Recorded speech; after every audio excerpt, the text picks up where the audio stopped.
Good morning, good evening, and welcome back to the channel. For today's video, we will be reviewing the probably best Japanese premium tank in the game, the Type 90B Fuji. The Fuji is the premier Japanese premium tank, sitting at a battle rating of 11.7. It recently went on sale, so today we will take a look at the tank in general, going on the firepower, mobility and armor, and then a little bit of my own thoughts if I think it's worth your money or not. And after that we will get to some actual gameplay so you can see how this performs in a real match. This will all be timestamped, so if you want to skip to any of the other parts, feel free to do so.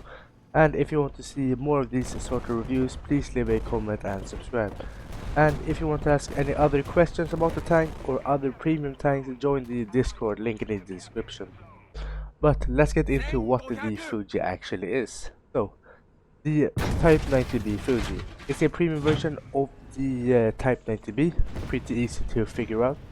But it has premium multipliers, the SL multiplier being at 585%, and the research multiplier being at 732. Now the Fuji, in my opinion, is probably one of the best premium tanks in the game, but it is a glass cannon, in my opinion. It has fantastic firepower. You don't have any armor whatsoever. But as the previous review on the clickbait, I do need to say that this is a high tier vehicle. And if you don't know what you're doing, it can be very hard to get good games with it, so it may not be worth it. But with that out of the way, let's get into the Fuji's firepower. So, the firepower. Now the firepower on the Fuji is probably best in class. The Fuji's main round is the JM33. Think of it as DM33. It's very good, but it's nothing super special. But again, what sets the firepower apart from the competition is your reload rate. The Fuji is equipped with a autoloader, which allows you to fire a round every 4 seconds, which is just absolutely insane. For second round is the JM12A1, which is your just standard heat round, nothing special, but I always carry 2 rounds of this just to overpressure light tanks, but your main round will definitely be your JM33. For the gun itself, you have a normal depression angle of -7, which is also good, but you do have something called hydropneumatic suspension, which allows you to move your hull up and down, and this can allow you to get up to 12 degrees of gun depression, which is again super good. This means you can be very dangerous on any ridgecline, and it allows you to play very comfortably on these ridgelines, which again is very good. In terms of optics, your main sight has a zoom from 8.8 to 10 times, which is very good. It's pretty standard, but again, the 8.8 times zoom can be a bit too much, I feel like, in super close quarter situations. But again, it's up to the player itself. I've seen many players who just love the high zoom from the beginning, but I don't find it super nice in close quarters. Your commander also has his own sight, which is very good. It has a 3 to 10 times zoom, which is pretty standard. In terms of thermals, your gunner only has generation 1, which is pretty bad, but it's still workable, and your commander just doesn't get any thermals. But overall, your gun handling and firepower is at the top of your class. The thing that is lacking is of course your generation 1 thermals, but it is still workable. Now let's get to the mobility. So, mobility wise, I also think this tank is very good. With a 1500 horsepower engine, this allows you to get up to 73 kilometers per hour going forward, which is very good. But more importantly, at least in my opinion, is that your reverse gear allows you to get up to 34 in reverse.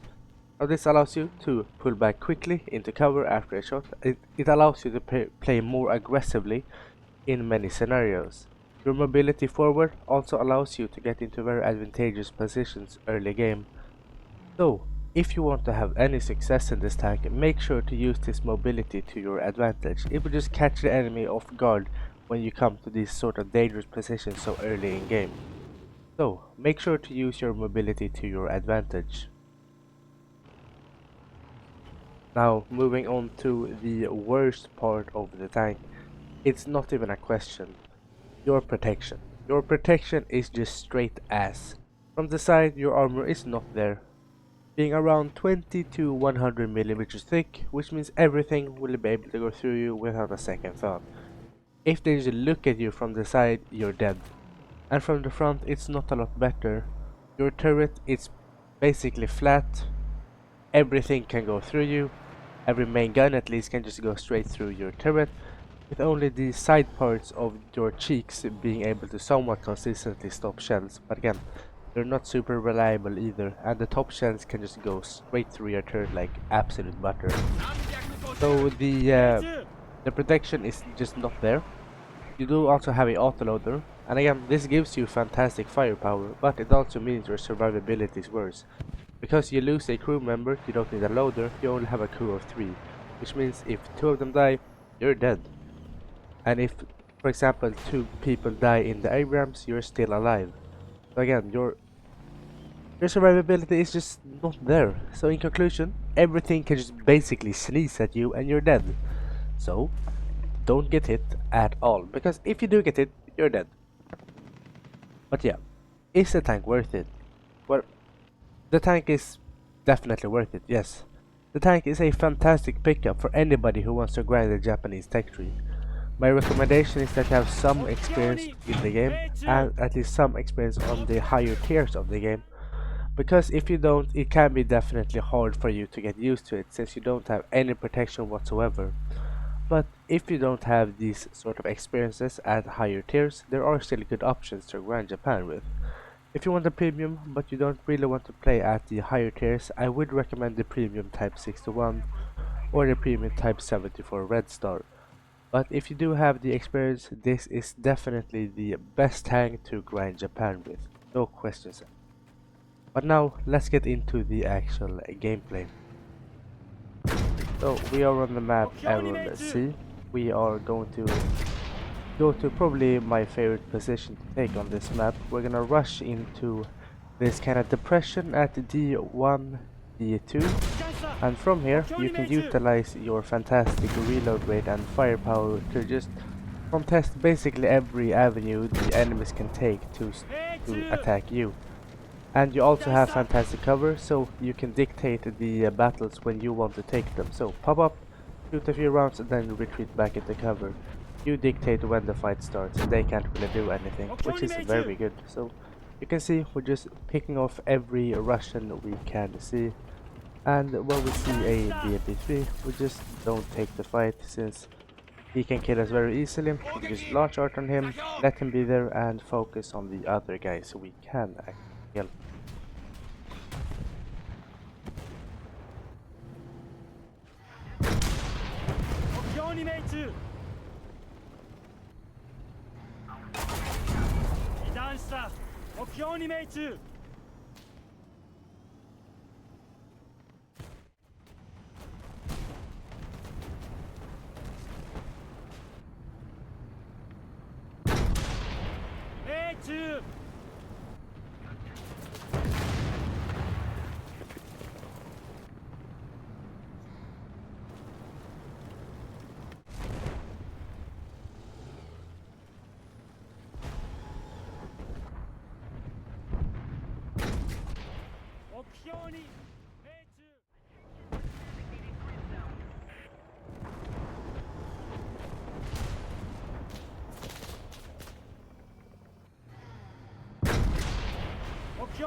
Now, I did make a mistake here. I went too far up the hill and I just didn't notice the enemy 2S38. So he gets our engine. Unfortunately, we won't be able to move from here and we're kind of in a too exposed position. I tried to shoot through this dead course, but it doesn't go too well. So I know I'm dead here. We're just gonna make our last stand, try to pick off every enemy we can before we die.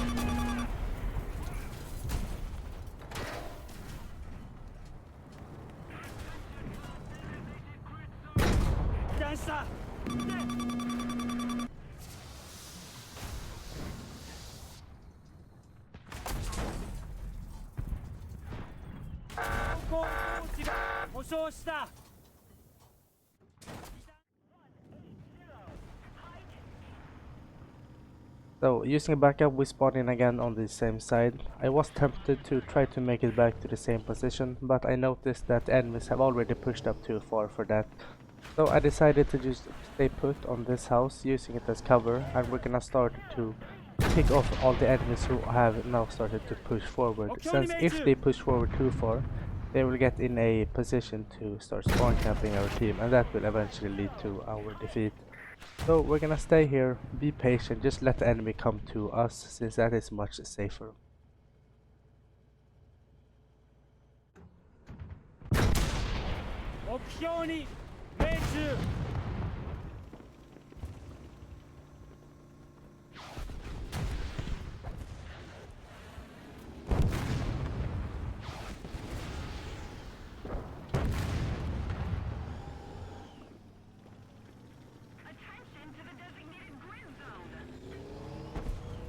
Now unfortunately we did get hit in our bridge. As you see, the armor on this is non-existent, but no worries, we're just gonna pop smoke, use the good reverse speed here as you can see, and we're just gonna retreat, start repairing, and take the fight from another position.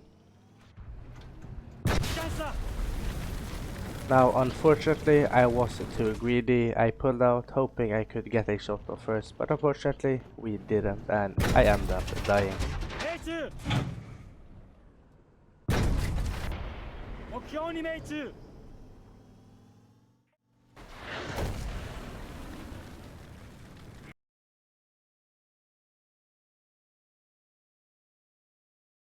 With that, the video is nearing its end. And I hope the video was very informative for you, and I hope it helped in your decision if you're gonna purchase the tank or not. If you want to see any other reviews, please leave that in the comments and I will try to get to that as quickly as possible. But with that done, I do hope you enjoy the rest of your day. I'll see you guys next time.